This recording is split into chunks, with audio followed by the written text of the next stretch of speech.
The X Zone Radio Show with Rob McConnell is largely an opinion talk show. All opinions, comments, or statements of fact expressed by Rob McConnell's guests are strictly their own and are not to be construed as those of the X Zone Radio Show or endorsed in any manner by Rob McConnell, Relmar McConnell Media Company, the X Zone Broadcast Network, its affiliated networks, stations, employees, or advertisers.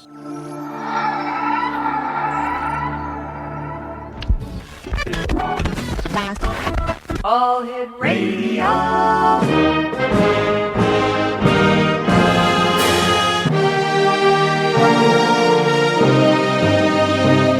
Welcome to the X Zone, a place where fact is fiction and fiction is reality. Now, here's your host, Rob McConnell. And welcome to the X Zone, everyone. My name is Rob McConnell, and for the next 4 hours, I'm your host and your guide as together we cross the time-space continuum to this place that I call the X Zone. It's a place where people dare to believe and dare to be heard. It's a place where fact is fiction and fiction is reality. The X Zone comes to you Monday through Friday from 10 p.m. Eastern until 2 a.m. Eastern on the X Zone Broadcast Network, Talkstar Radio Network, UK High Definition Radio, Euro High Definition Radio. Let me see, Star Cable, and now on xzonetv.com. If you'd like to give us a call, toll-free worldwide, 1-800-610-7035. My email address is xzone@xzoneradiotv.com. On MSN Messenger, xzoneradiotv@hotmail.com. And our website, www.xzoneradiotv.com and xzonetv.com. My guest this hour is Philip J. Imbrogno. We're going to be talking about the reality of UFOs, amongst other things. And I asked Philip to join me on tonight's show because there's been a lot of talk lately about UFOs over China. Now, we have on our YouTube page a video that apparently many believe is that of a UFO. Well, the reality of it, now there's a strange word to hear in radio, reality of it is that it is not a UFO. It is not a spaceship from outer space. It is not a spaceship from another dimension. It is not a spaceship from another reality. It is a terrestrial craft. It's that plain and it's that simple. Philip is a science educator and a leading expert on ufology and the stone chambers of New York. With Dr. J. Allen Hynek and Bob Pratt, he co-authored the best-selling Night Siege, the Hudson Valley UFO Sightings, published by Ballantine Books in 1986. And it is still in print, Exonation, by our good friends at Llewellyn.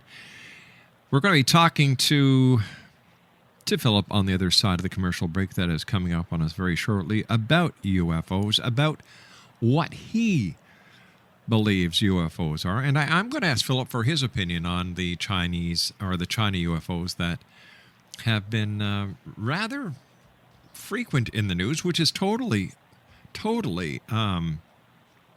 unheard of when it comes to information coming out of China. That's on the other side of this 2-minute commercial break, Exonation. Philip J. Imbrogno is my special guest.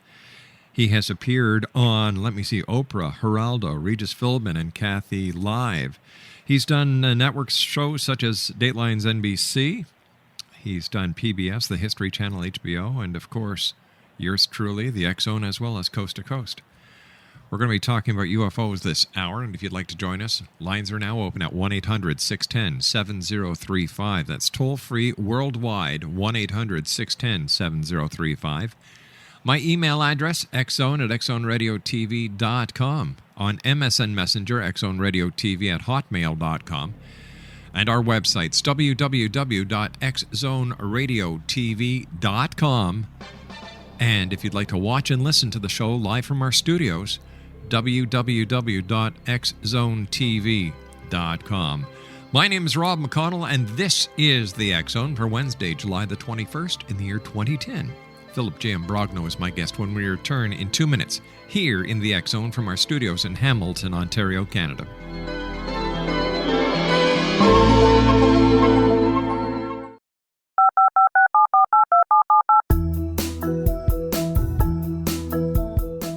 Did you know that when you're on the road with limited data or Wi-Fi, you can still listen to the X-Zone Radio Show with Rob McConnell, The Science of Magic with Gwilda Wiyaka, X-1, Dimension X, Space Patrol, and every minute of the X-Zone Broadcast Network by calling 213-401-0080, courtesy of Audio Now. No smartphone, app, or internet needed. It saves your data plan and it's free if you have unlimited minutes. Call 213-401-0080 to listen on any phone, anytime, anywhere. Remember 213-401-0080 for the best of the paranormal, parapsychology, and sci-fi radio programming anywhere, 24/7, 365. Hi everyone, Rob McConnell here, and I wanted to spend a moment on internet streaming. Everybody has heard about internet streaming, but not many know much about it. Did you know the internet streams just about everything? Movies, From new releases to old classics. TV shows, Almost every show, every episode, and much more. But the question has always been, how do you do it? Well now, thanks to the folks at 123 Ready TV, I have the answer for you. They have developed a simple program app, 123 Ready TV, that you install on your Windows PC, Android smartphone, or Android tablet that can have you streaming like a pro in less than 5 minutes. You truly won't believe how much is available or how easy it is to do until you try. And for a one-time cost of only $19.99, this product is a real winner. To learn more about 123 Ready TV, visit our website at www.xzbn.net.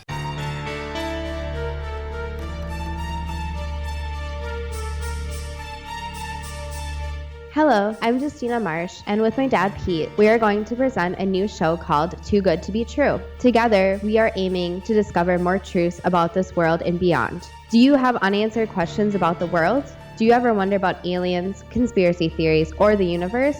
There are many shows discussing subjects such as pyramids or UFOs, but we want to relay this information based on our own research, including from spiritual means. Hopefully, listeners will be helped with their own beliefs and will appreciate the psychic insights that add to the previous research and information. We both look forward to sharing this insight and beginning this journey with our listeners. Visit xzbn.net for more information about when to listen.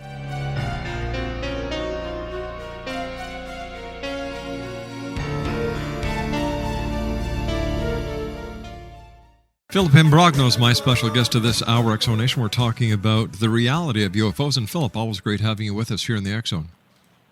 Thank you, Rob. It's always a pleasure to be back. Tell me, Philip, I know that you've been following the UFO sightings over China, and I was wondering if I could get your expert opinion on what you believe is actually happening.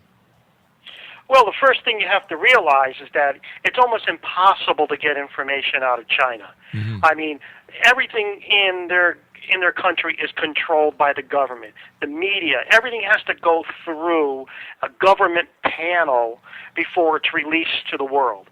Now, the fact is that these sightings at the airport took place on July 7th, but they didn't really reach our country and the media until a week later. So, the Chinese government contained it until it can contain it no more. And they let it out because I feel that eventually they want the other countries of the world to know that they did have something over that airport, and they wanted to make an excuse for it. And the fact is that, I've seen that video of the object, mm-hmm. and it did close down the airport for an hour, at about 8:30 to 9:30 or so on to 10 o'clock. And there was something in the sky. People saw something flickering in the sky. And there was a video taken with an enormous plume, which doesn't even look like it was over that particular area, but that was definitely a ballistic missile. So, I'm more or less looking at all of these facts and listening to the Chinese government first say that they found an explanation for it, then they backed off and said that they didn't find an explanation mm-hmm. for it. They're holding back on an official statement, and everybody's coming up with ideas of what this particular UFO was, and some of them are contradictory. Now, what I personally believe from looking at the data and looking at some of the video and some of the reports, and doing some research in the background, I think that they had a ballistic missile that sort of like went astray. And they had closed down the airport, obviously because there was something real up there. They said that nothing was tracked on radar. Well, if it was high enough, the radar would not pick it up anyway. Even if they had something on radar, they're not going to tell you that they had something on radar. So I'm looking at that video that's made the headlines there of that enormous plume. And let me tell you, my background, from MIT is in chemistry. Right. And one of the things that I've done in the past is part of my job, what I was doing up there, was analyzing the way rocket fuels combust. And you can tell a great deal from the exhaust. And there's no doubt that this is a ballistic missile, and it's got a nitrogen tetraoxide oxidizer, and it's got a liquid oxygen fuel. I mean, there's no doubt about that, and that's exactly what that video is. And whether or not it's a DF-21 missile, I don't know. But the material, the propellant, is definitely man-made in that video.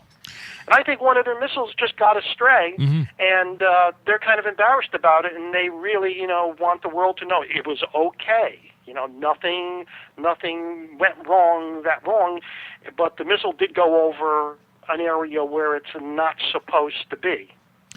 I thought missiles had fail safes that all they'd have to do is just, pick up, push a button, and away you go. The missile self-destructs. Yeah, they do, but that's in certain types of missiles. But you have to remember that so many missiles are fired during a 24-hour period that sooner or later, one of them is going to go haywire and lose control and go where it's not supposed to go. I mean, the United States has done that many times and always covered up for it, saying, right. oh, don't worry, there was no danger of it exploding, and so on and so on. And, then somebody else is saying, well, what was on that video was actually a Titan rocket that was going to fuel the space, bring supplies to this International Space Station. So you've got reports that are contradictory. But, my sources and my investigation tells me so far that those particular sightings were the result of a Chinese missile, a ballistic missile that they were testing, that the navigation, something went wrong with the navigation, and they controlled the situation, and they were keeping it quiet until they can settle the other governments of the world as to what it is. Now, what's going to happen with this is because this was a secret launch. What's going to happen eventually is that these sightings are going to disappear from the media, and you're never going to hear about them again. That's what the Chinese government seems to want. They want it to just disappear because they don't want people to know that they're making mistakes over there, because it will allow other countries to scrutinize them more carefully. For example, some of the North Korea, South Korea, the Russian Confederation, and so on, thinking, China's launching these missiles and they don't have control over them. My gosh, they're so close to our country, we're going to have to keep a closer look on these guys. All right, let's go to our phones. So we've got a caller. Caller, could I have your name and where you're calling from, please? Rob from Scarborough. All right, Rob, what's your question for Philip? Yeah, this sort of reminded me of that big swirl that was up north somewhere last year. Oh, yeah, I remember that. And you know what? That's pretty perplexing. And they're saying that was a rocket, but I don't think so. I don't think that was a rocket. And that was covered up quite quickly. I think there was something else going up there with those swirls, which was buried in the media quite quickly. And one of the things that happens is that when, especially the United States government makes a statement to most people as to what it is, people don't want mysteries that are not involved in this. They'd rather be secure in their life and saying, okay, that was the explanation for that. I will accept that. Rob, what was your take on the story when you first saw it? Did you think it was a UFO, or did you actually think that there was something else behind it? I actually thought it was a missile, not a UFO. The way that it looked and stuff like that, but usually UFOs don't leave a vapor trail behind them. That's true, isn't it, Philip? Have you ever, during the research that you've done or the conversation that you had with Dr. Hynek, has there been UFOs that have left vapor trails? Oh, there has been, but, the vapor trails are telltale signs of the combustion of the engines. Mm-hmm. And I have seen vapor trails in objects that are very thin that seem to be some type of residue that are not the product of a propellant combustion. But this video was definitely man-made chemical rocket propellants being oxidized. All right. Thanks very much for calling, Rob. Thank you. Bye-bye now. You too now. 1-800-610-7035, toll-free worldwide. This is the X-Zone on the X-Zone Broadcast Network, Talkstar Radio Network, UK High Definition Radio, Euro High Definition Radio, and on Star Cable. Our guest is Philip J. Imbrogno. We're talking about the reality of UFOs. Why were there so many people worldwide, including the mainstream media, who were quick to show this video footage that went viral over the internet? And there were even some mainstream media that were actually, egging people on as if they believed it was a UFO. Oh, for a while it was a UFO, and we have to remember that the U in UFO stands for unidentified. But now I don't think it's so much of a UFO as an IFO. Mm-hmm. But, we have to remember that the media, especially the news media, they know what interests the public and what's going to get the public's attention. So they will play up something like this for a while to get people to watch them or tune them in and so on to get their attention. And then later on they will play it down and say, well, remember that? It was just us, ha-ha, big joke. But they know what gets people's attention, and people want to believe, that there are UFOs out there. But there are UFOs out there, things that can't be identified. But, there are things that are said to be UFOs that can be identified. And many times a good deal of the people who are into UFOs don't want to believe that the UFOs are IFOs. They want to continue to believe in the phenomena. Why? Well, I think it's almost like a religion with UFO people. A cult? It's like saying that God doesn't exist or something. But you have to remember that every sighting, everything in the sky, doesn't have an unknown explanation. They're not unknown. Some things can be identified because, let's face it, the governments of the world, the world powers, have a great technology. And they're experimenting with a lot of missiles. They're experimenting with a lot of aircraft in certain areas. And some of these are seen, and people think they're UFOs because they really want to believe in UFOs, so they discount any explanation. It sounds like a cult. Well, it is like a cult. I've been involved with UFO research for a very long time. And I can tell you that from the early 70s, going into the mid-70s, going into the 80s and 90s, UFO groups have become almost like religious cults. I don't speak at UFO conventions anymore because when you get up there, it's almost like, if you don't say exactly what the audience wants to hear, they start yelling and throwing tomatoes at you, and yelling blasphemy, and so on. And their big thing is, you're not talking scientific. There's nothing scientific about the investigation of UFOs. So you really have to consider, that there are quite a few people out there involved with UFOs that, view it as a belief more than an interest. And during the Hudson Valley UFO sightings, one of the things we wanted to do with the book Night Siege was to list people's names in there. No more Mr. J from so on and so on. There's actual people's names there, their jobs, who they are, and so on. Because we were trying to establish that credible people were seeing something truly incredible. The problem with that is that after the book was published, a good percentage of these people were visited by strange people who claimed to be carrying ID cards, claiming to be UFO investigators that freaked these people out.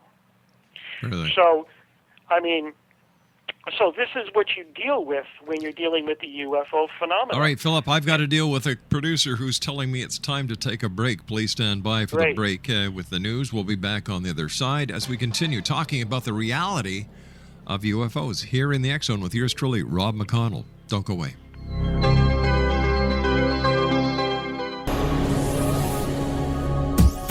This is the X Zone Broadcast Network, broadcasting worldwide on broadcast affiliates and satellite program providers, including CNN Broadcast Network, Sirius Satellite Network, Star Media, Good News Radio Network, Angel Broadcast Network, Wiki Broadcast Network, and WPBN TV. For more information on the X Zone Broadcast Network, visit us at www.xzbn.net.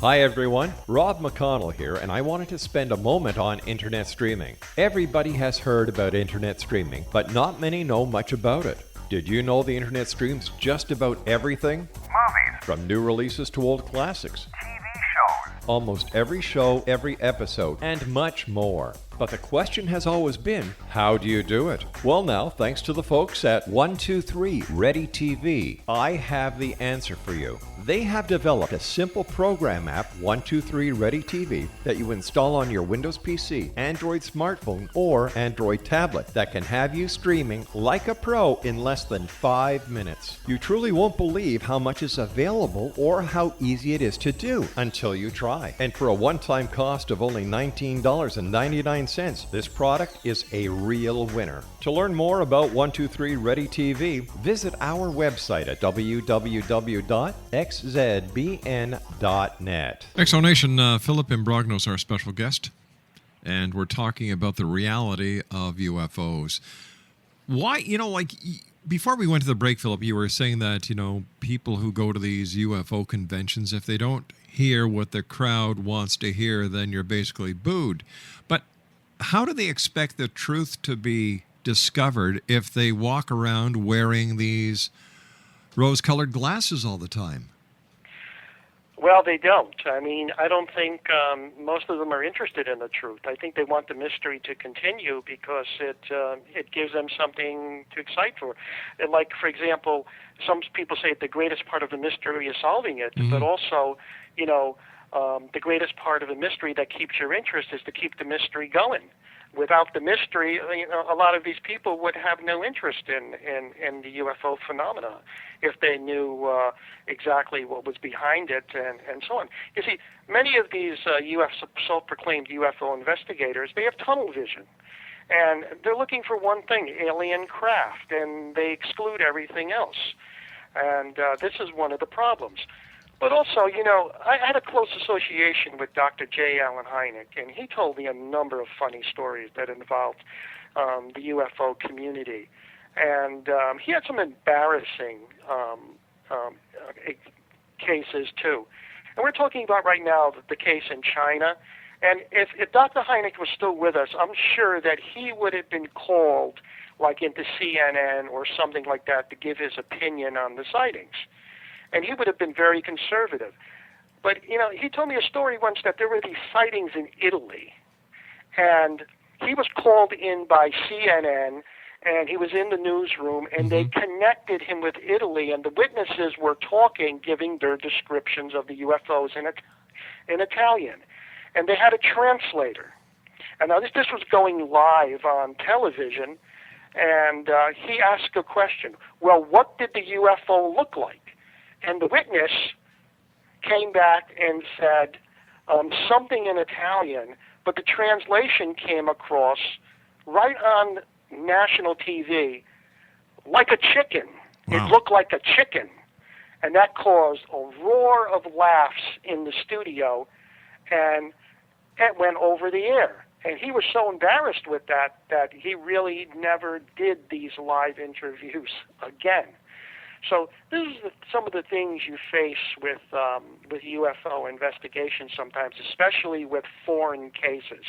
You never get this straight information from another country, especially a country like China. I have a hard time trying to even fathom why the so-called UFO researchers and the so-called UFO experts refuse to search for the truth. Instead, they want to maintain a conspiracy. Oh, conspiracies are exciting. I mean, and to be part of the conspiracy is even more exciting. Some of these people think actually that the government's tapping their phone and the government is actually, following them around. Now, this is not all UFO investigators, but a pretty good percentage of them. And I keep on telling them that, what you're doing is not that important to the government. You're not making that much of an impact. They wouldn't waste the time and the energy to follow up on you and find out what you know, because you don't know that much.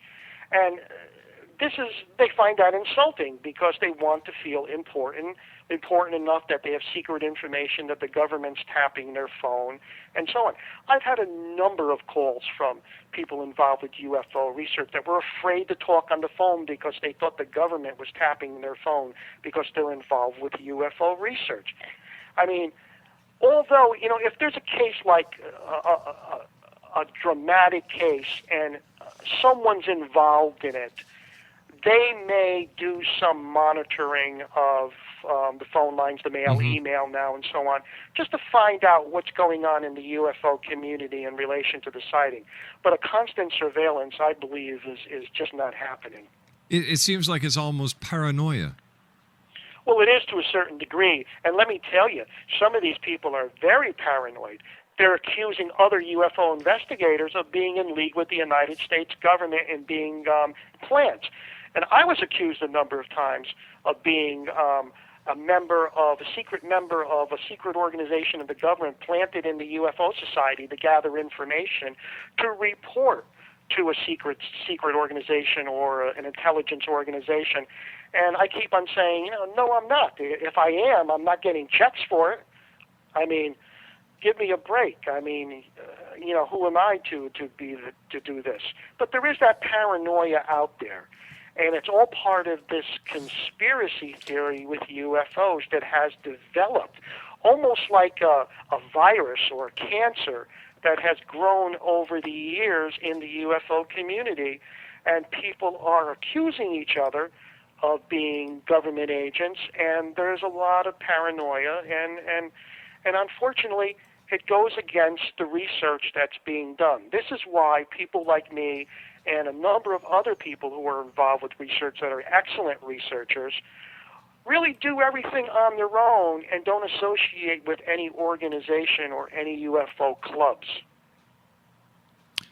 What is your opinion of the Roswell, New Mexico crash, or alleged crash? Yeah, in my book, Interdimensional Universe, I cover that. That there's a chapter called Roswell, the story that won't go away. Mm-hmm. And, and one of the things I asked Dr. Hynek about was Roswell. And I had him in very relaxed, smoking on his pipe, and he was pretty open and honest to me on a lot of things.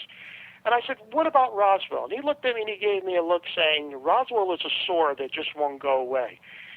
He believed that it was a story that was told over and over and over again, that was exaggerated over and over and over again, and that also that he believed that much of the Roswell UFO crash was invented to cover up a secret United States government operation at the time in that area of New Mexico. And he believed personally that there was no Roswell crash. Now, I had to take this into consideration and think, maybe he's right. Mm-hmm. And I asked him, well, what do you base that on? I know you did not go out there and investigate Roswell. He said there was no need to. He said, don't you think out of all the years that I've been with the government, the 20 years that I was a UFO consultant, and in his black book, he had contacts like you wouldn't believe. See, people in the CIA, people in the Air Force, colonel, generals, so on, politicians. He says, don't you think that over the years something would have leaked out to my direction about the reality of an alien crash at Roswell? I said, probably. Now, I put this put it aside for a long time until in the 1990s, after Dr. Hynek passed away, I was approached by a scientist who was actually diagnosed with cancer. And he had less than a year to live. And he called me, and I knew this person because he was a retired professor at MIT. And he said that back in the 40s, he was taken to New Mexico into a tent to look at technology that was recovered. He wasn't told where it was from. He assumed that it was from World War II, that it was something obtained from Germany. But he said when he went into that tent, he saw metal that was so light that he put it in his hand and there was no weight to it at all. He had to press down on it and squeeze his hand to convince himself that there was something in his hand. It stood enormous pressure. It wouldn't bend. Mm-hmm. And it didn't react to a metal detector. And his background was in physics and electronics. He said he was taken to another section where he saw what he thought was a control panel. And back in 1947, he really didn't know what he was looking at back then, but he says he knew what he was looking at in the 1990s. He said it was the forerunner for our computer technology. Now, when I heard this story, I had to reconsider once again that the Roswell incident was a real event and that Dr. Hynek may have knew about it. But you have to remember, Alan Hynek was a government consultant for 20 years, and he still had connections with the government. And there may be things that he was not allowed to talk about still. That's possible. One of our listeners just sent me an MSN message wanting to know if you believe that the government is reverse engineering UFOs. I think that there's certain technology that has been obtained from some type of alien intelligence, whether it be extraterrestrial or interdimensional, I don't know, that the United States government is trying to duplicate. For example, a number of diagrams were obtained about technological devices back in the 60s through an individual who was a night watchman and also was a guard in a military establishment. These diagrams went through a number of universities, and I can actually see certain technologies today, like computer screens and so on, that have been built on these diagrams. So I believe there's information out there that the United States government especially has obtained that is being used to increase technology. And if the story is true that I was told about this particular scientist being taken to a New Mexico crash site where there were tents and a number of different other scientists, it's a very long, complex, great story. It's in my book, Interdimensional Universe.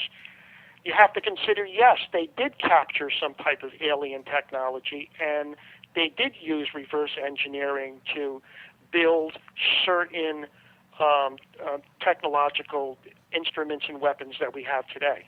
Here's a question for you. What UFO case do you believe has the strongest evidence for the existence of UFOs from other planets? Well, UFOs from other planets, I mean, that they're extraterrestrial in nature. I mean, there are a number of cases. I would say that the Socorro, New Mexico, Lonnie Zamora sighting is pretty convincing.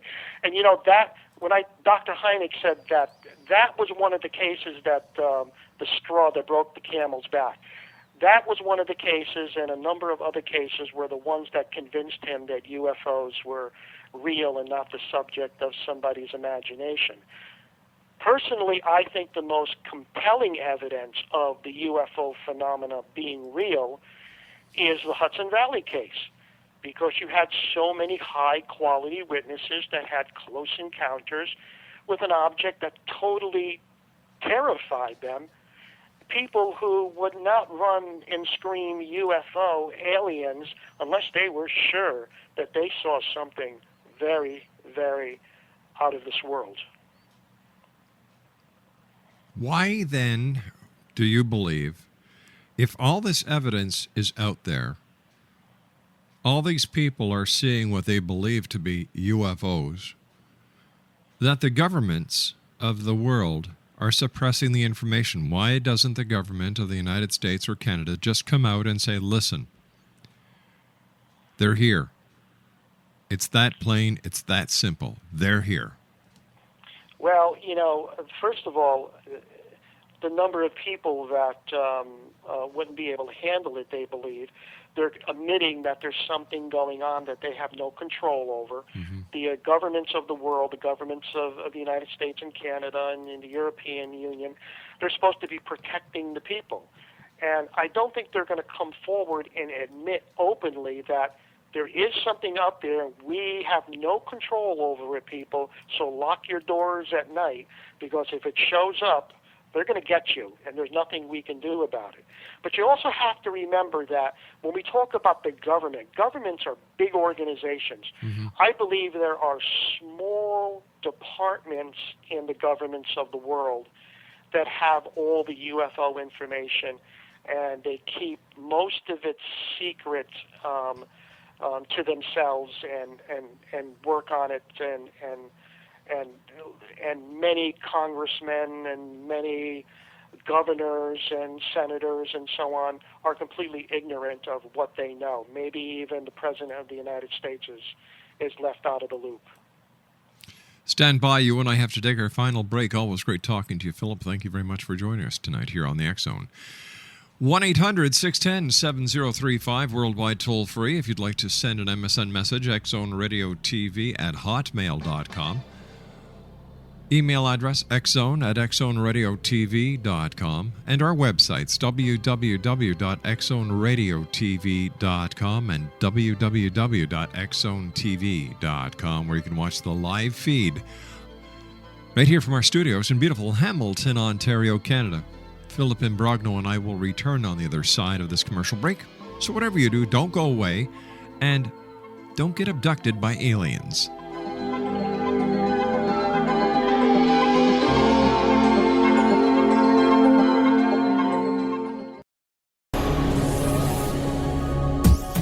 This is the X Zone Broadcast Network, broadcasting worldwide on broadcast affiliates and satellite program providers, including CNN Broadcast Network, Sirius Satellite Network, Star Media, Good News Radio Network, Angel Broadcast Network, Wiki Broadcast Network, and WPBN TV. For more information on the X Zone Broadcast Network, visit us at www.xzbn.net.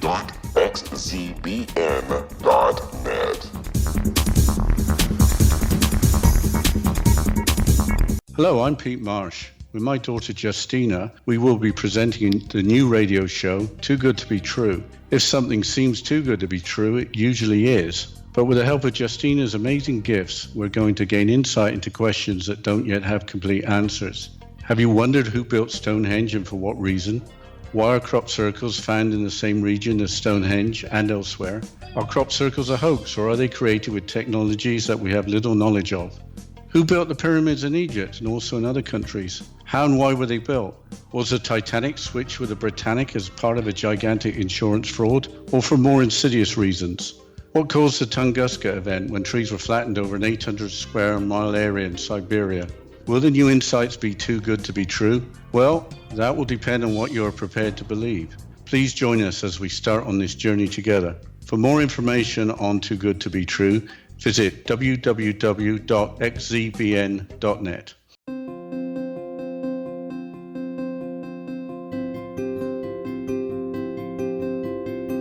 Dreams are our personal gateways into infinite wisdom. Don't miss shamanic counselor and indigenously trained dream decoder Sandra Corcoran's inspiring book, Shamanic Awakening Between the Dark and the Daylight.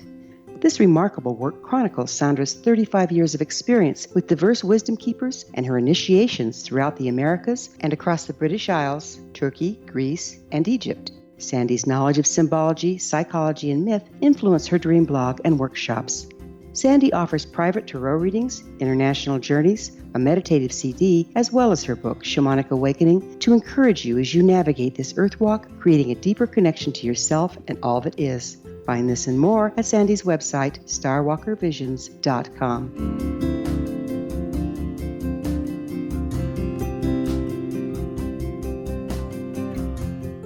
Philip Imbrogno is our special guest this hour. As always, Phil, thanks very much for coming on the show. Great pleasure talking to you.